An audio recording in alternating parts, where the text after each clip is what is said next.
don't feel so good.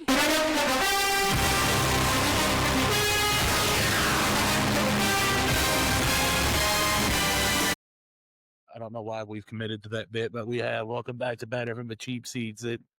Let's recap what was it, 4? Yeah, week 4. And week then 3. That was week 4? Yeah. Week 4. My fault. Yeah. I try to forget week 3 existed. Well, the podcast forgot it existed because it just got deleted. Anyway, welcome back, everybody. Let's go over some of these games, see who won last week from our picks, and get into week 5. John? Yeah. We get started with what happened on the Thursday night game, the Seahawks versus the Cardinals. I will say every single NFL game needs to have the alternate broadcast like they got for Amazon Prime. That was a beautiful camera angle, too. For the amount of money you have to pay for Sunday ticket, might as well make that included, but it is what it is. Seahawks ended up getting a win, ended up being a pretty good game. I was the only one who picked the Seahawks last week, for the record. Yeah. Once I saw the Seahawks kicker rip a smelling salt before going out there, I knew he was going to make it. It's my new goat. Yep. The Dublin game, Falcons, they're not Falcons, Jesus Christ. I was looking at the Commanders Falcons after this. The Dublin game, Steelers Vikings. This game was pretty well in hand most of the way. The Vikings made a little late comeback. Steelers beat them by 3. Once again, he's had the ball with a few seconds left, and yeah. Once again, I was also the other one to pick this one. I told you there's going to be another Black Magic game. Not every third or fourth game. I'm pretty sure I picked the Steelers on this one. Yeah. I'm about 90% sure I picked the Steelers, but I could be wrong. I'll go back and listen to it. But it seems like I think I might have been every third or fourth game. It's Mike Tomlin magic comes in to get a win. Yeah. Next we had the Falcons Commanders. This looked closer than it should have been, but given Mariota was playing pretty decent ball, and this is a playoff team from a year ago, I'm fine with it. So I'd take the win, be happy with it. Seems like every quarterback in the league. Seems like every starter was out this week. Jackson Dart Legacy game. Called it. I think Dakota called that. Called it. Yep. They ended up getting the win. The exciting Whites are now in New Jersey. I will not say New York. They do not play there. Yep. Saints kept it interesting against the Bills, but Bills still pulled out a win. Surprised the Saints even put up 19 points. Well, they put up a good fight against 40. Yeah, but that was a stripped down 49er. I mean, they're always stripped down. The team's hurt all the time. But this is true. Shanahan is sacrificing people to keep McCaffrey healthy. But one of the better games from the weekend, Eagles Buccaneers. It's got a little closer than I'd like.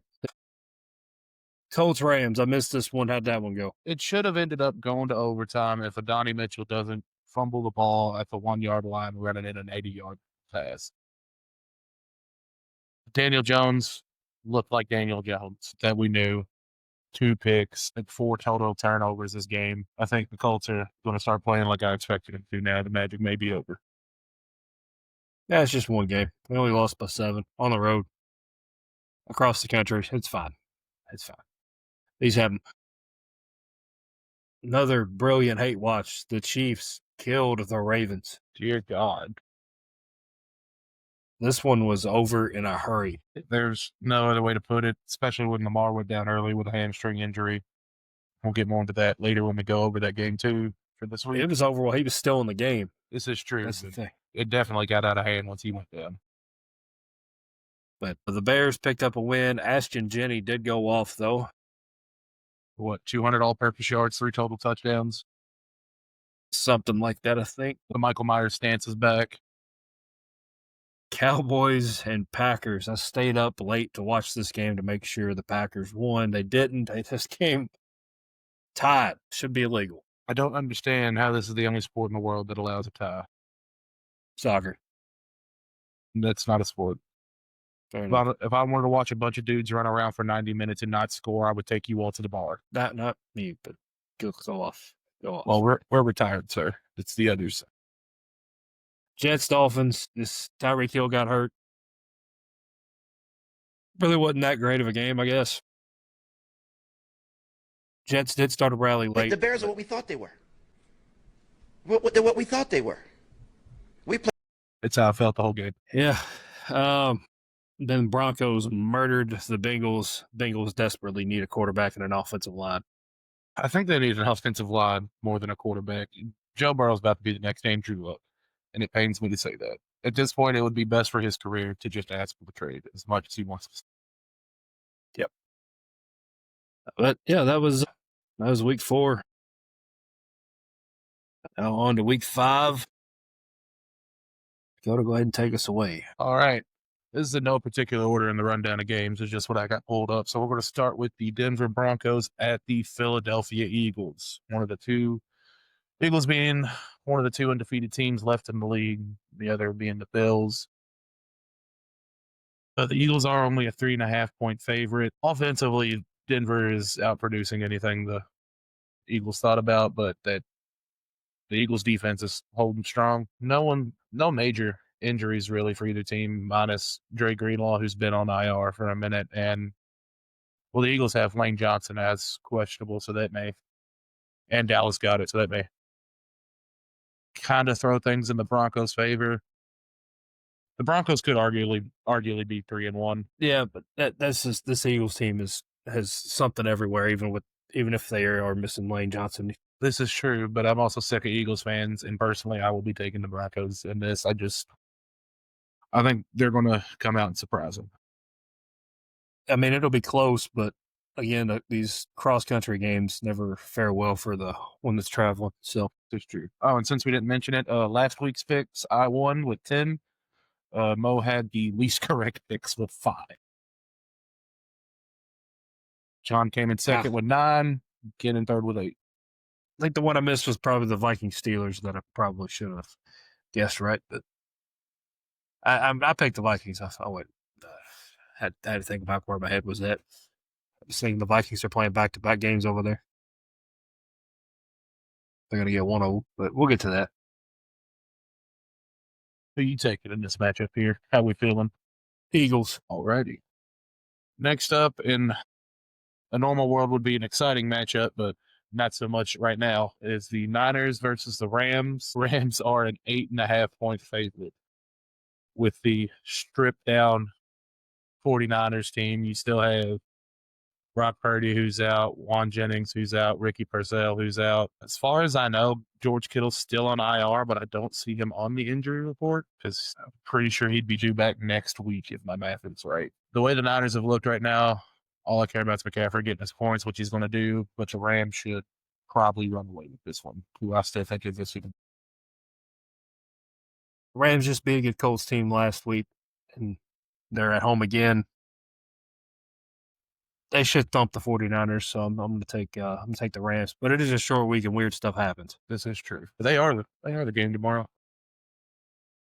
All right, next up, we have the Minnesota Vikings at the Cleveland Browns. This is the Europe game. Is it a Europe game? Oh, it is 9:30 a.m. London. Joe Flacco is getting benched after 2 touchdowns, 6 interceptions. I knew it was bad. I didn't think it was that bad. Yeah. Tudor Sanders, during his media thing, decided to answer his questions as a mime and just mouth his answers. Real adult-like. I wonder why no one wanted to draft him. Dylan Gabriel will be getting the start. I will probably watch this game just to see how Dylan Gabriel does, honestly. What else are you going to do at 9 in the morning? My wife, anyway. But, yeah, I'm going to take the Vikings. They just had a game over there, and now this is the second week. They're pretty much settled in, being away from home. So I think we're all taking the Vikings. I am interested to see how Dylan Gabriel does, though. Carson Wentz is actually playing good, too, which upsets me, as we wasted a shit ton of picks in a trade to get him a few years ago. For now, he'll go back to form soon. All right, next we have the Giants versus the Saints coming off a Jackson Dart legacy game. Do we know the spread on that one? Surprisingly, the Saints are favored by 1.5 points. We've been waiting on the Giants to turn the corner, and I think this is going to be another game where they keep riding the momentum they got from last week. The only issue I see is Malik Neighbors being out, but it didn't really affect him last week. You had Jackson Dart, I think it was 2 in the air, 1 rushing. Cam Scadaboo runs like Mike Allstott. Yeah. I mean, they still have Wandale Robinson. They'll be fine. I'm going to take them to win. The only issue could be Sexy Dexy being out, listed as an illness just from their front four, but the rest of them, I think the Giants get the scariest front four in the fucking league right now. Yep. All right, next up we have the Texans versus the Ravens. Ravens, both these teams being the records they have right now, 1-3, was not on my bingo card to start the season. Texans being bad, yes. Ravens being this bad, no. This is going to be a get-right game for the Ravens. I'm taking them. Lamar Jackson is listed as doubtful. They are keeping quiet about if he will be playing or not. It'll probably end up being game day decision. Who's his backup? Cooper Rush. If they haven't announced it yet, I'm still going to take the Ravens. I think I want to take the Texans on this one just from a gut feeling, honestly. The Ravens have done nothing to convince me they are a good team this year so far. And the final game for my spread is going to be the Raiders at the Colts. I'm not playing the thing. We lost. I'll bring it back when we win. Man, I wanted to hear that this is our Colts. No, you don't. I'm going to take the Colts in this one. Colts are a 6-point favorite. Is the only. What's that? They say Colts are a 6-point favorite. Brock Bowers still out. Your only other options for the Raiders are an Ashton Jeanty who's been inconsistent at best and an aging Jacoby Myers. Yeah, I'm taking the Colts, but Jeanty's going to get his. He changed his stance. So I think Chip Kelly's finally put his ego to the side and letting him do what he needs to do, which I'm not that worried about it. The Colts do have a good front four and decent secondary, but if Brock Bowers was playing, I'd be a little more worried just because he is one hell of a target to have for the passing game. And that's all I have for this week. I don't know why I have it out of order. That's weird. But we'll go Buccaneers, Seahawks first. Sorry to give you extra work for editing here. It's not that bad. Next, we got Tampa Bay versus the Seahawks. Tampa is 3.5-point dogs. Am I reading that right? Yeah. What? Yep. Seattle's favored by 3.5. Total set at 44.5. I was thinking, what year is this? I mean, I like the Seahawks and think they're going to be surprising teams, but I don't know about this week. I'm taking the Bucs. Again, these cross-country games, I don't like it for the Bucs here. I'm going to take the Seahawks. Sam Darnold is also playing at a decent level. So I'm starting to think New York is the problem for most of these quarterbacks anymore. Yeah, Baker's also listed as questionable. So is Bucky Irving. Oh, that's fine. Yeah. Throwing me off a little bit there. Yeah, Next, we got. I think I'm going to switch to the Seahawks just for that. That is most of their offense right there. Yep. Next, we got the Carolina Panthers playing the Miami Dolphins. Carolina's at home. Went the wrong order there. Both 1-3. Carolina's the only one that has a semi-decent win. I'm not picking the Dolphins until they give you a reason to after these first 4 weeks. Yeah, this is another one of those get-right games. If the Panthers have a shot at winning anything this year, they're going to have to win this game. Absolutely, and I don't know what happened to the Dolphins in a matter of a season or two, but this is the worst Dolphins team I've seen in a long fucking time. Okay. What do we got next here on the list? Titans at the Cardinals. Titans are 0-4. Cardinals 2-2. Just like Cam Ward said in his press conference. We ass. Yeah. But I'm going to take the Cardinals to win in a big margin here. I'm going to take the Titans. I still think there's time for them to turn it around to be a mediocre at best team. And plus, I need to pick something different that you could try to win for next week. All right. I would have waited for a different game, but that's cool. I'm a gambling man. Next, we got the Commanders at the Chargers. think Jaden Daniels is, I That think Jaden Daniels is actually going to be playing in this one. that don't matter. Chargers by 90. Yeah. I think Justin Herbert is leading the league in passing yards currently. Yeah, I'd be amazed what Coochie does to a man, and apparently it's turned him into a top 3 quarterback this season. Yeah. I mean, I got nothing more to add to that one. Next, we got a game that's probably going to be super ugly from kickoff. The Lions are traveling to the Bengals. Bengals haven't had a pulse for the last 2 weeks. I don't know what you want me to say besides the Bengals are going to get just mollywopped here. Yeah. A road team favored by 10.5 is crazy. You know, if the Bengals can steal a game here or there, they're going to need to steal a bunch of them at this point. They can just get a quarterback and patch up that offensive line. They got a chance. Not the way they're playing right now. Next, we have the undefeated Buffalo Bills playing the Patriots. Bills are home team and favored by 7.5. I mean, I haven't seen anything from the Patriots that makes me think I should pick them here. You're right. Like, they're doing a lot better than people are giving them credit for. They're finally turning that franchise back around. It's not going to be the dynasty they had with Belichick and Brady, but I think another 2-3 years will be a contender. Josh Allen's a fucking dog. The whole team's a fucking dog. Just full of dog. Bills 5 million. Next, we have the Chiefs at the Jaguars.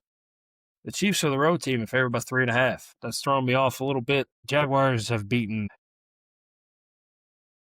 the Panthers, the Texans, and the 49ers. And then their one loss is to the Bengals with Joe Burrow. And that was a close game. The Chiefs' losses have came to the Chargers and who else did they lose to? Eagles week 1 or week 2, the Super Bowl Week 2. rematch. I don't know. This is I think this is going to be a better game than people are giving it credit for. Honestly, I might be leaning towards Jacksonville. I think this is a trap for Kansas City. Jacksonville's a lot better than people have been giving them credit for. Yeah, just for sake of me picking a different team, I'm going to take Kansas City, even though I'm leaning heavily towards the Jaguars. I personally think this is going to be a trap, Kansas City. It's one of those cross-country games, these trap games.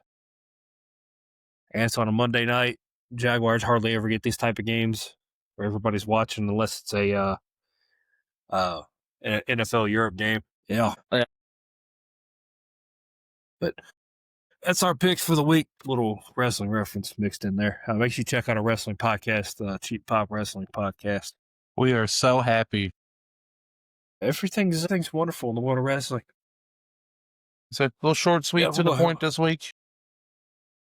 Yeah, it helps when our other co-hosts show up. But, you know, it is what it is. Our picks ain't counting this week. Pretty much a chance to run the score up for us, too. Indubitably. Yeah, but make sure you give us a follow everywhere you do social media. Make sure you follow us on Facebook and Instagram at Cheap Pop Productions. And we're going to head on out of here. We're going to go down, relax it. Here at the